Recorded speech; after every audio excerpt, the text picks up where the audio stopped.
Mantiene il possesso di palla, gliela ruba praticamente ormai già per terra Pacifico. Dall'altra parte la conclusione e lì sotto porta il Bar Cristal riesce a conquistare il gol del pareggio. Lorenzo Franci è l'autore del gol dell'1-1. Mancano 10 minuti da giocare, molto interessanti.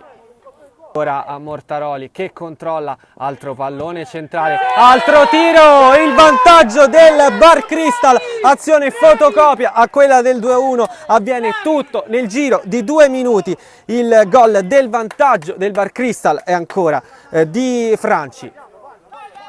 Che recriminare, deve chiedersi il motivo di questo blackout totale.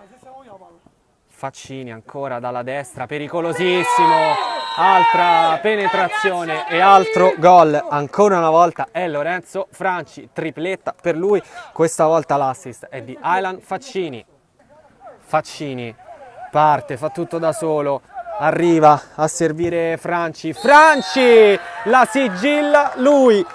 Ma è Lorenzo Franci l'autore del gol del 5-3, questa volta possiamo dire che il Bar Cristal l'ha davvero portato a casa.